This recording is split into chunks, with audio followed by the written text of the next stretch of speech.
அதாவது குழந்தை பிறந்த உடனே செய்யக்கூடிய பல சடங்குகளில் ஒரு சடங்கு என்னன்னு கேட்டால், குழந்தையுடைய காதில் போய் பாங்கு சொல்லுவாங்க. பாங்கு சொல்லிட்டு அதற்கு பேர் வச்சுட்டு வருவார். அந்த பாங்கு சொல்கிறதுங்கிற ஒரு விஷயத்தை இவங்க இட்டுக்கட்டி உண்டாக்கலை. இருக்குது, பலவீனமான ஹதீஸ் இருக்குது. ஆனால் ஹதீஸ் என்று சொன்னால் அந்த ஆத்தன்டிக்கான ஹதீஸை தான் நம்ம அமல்படுத்தணும். ஆதாரப்பூர்வம் இல்லாத ஹதீஸை நம்ம அமல்படுத்தக்கூடாது.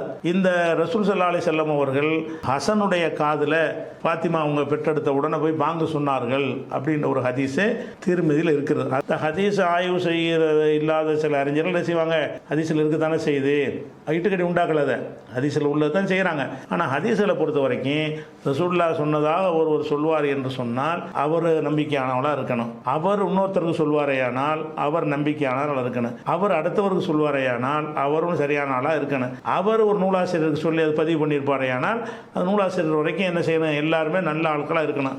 அந்த சங்கிலி தொடர். அப்போ இந்த 4 பேர் 5 பேர் வருவாங்கள்ல, இவங்க எல்லாருமே என்ன செய்யணும்னா நல்லவங்களாக இருக்கணும். அப்படி இருந்தால் தான் அந்த ஹதீஸை ஏற்றுக்குருவாங்க.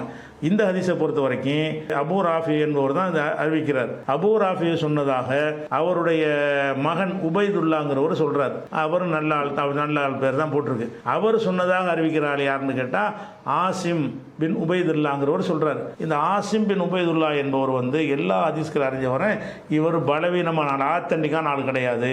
ஒன்னோட கொண்டு சொல்லுவார், யாவசக்தி இல்லாதவர், ஹதீஸில் இல்லாத நினைவாற்றலுக்கு கம்மியானவர், நம்பகத்தன்மை குறைவான ஒரு ஆள் என்று இந்த ஆசிம் பின் உபைதுல்லா என்ற 3வது அறிவிப்பாளரை ஹதீஸ்களை அறிஞர்கள் எல்லாம் சரியில்லைங்கிற அவர் வழியாக தான் திருமதி இமாமுக்கு வருது.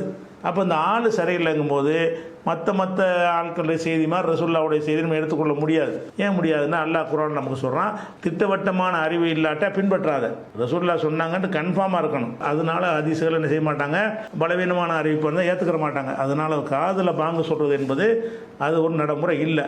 இது ஆத்தன்டிக்கான ஹதீஸ் இல்லை. இது ரசூல் ஸல்லல்லாஹு அலைஹி வஸல்லம் அவர்கள் ஹசனுடைய காதில் பாங்கு சொன்னாங்கன்னு வரக்கூடியது ஆதாரபூர்வமான ஹதீஸ் கிடையாதுங்கிற காரணத்தினால அதை எடுத்துக்கொள்ள முடியாது.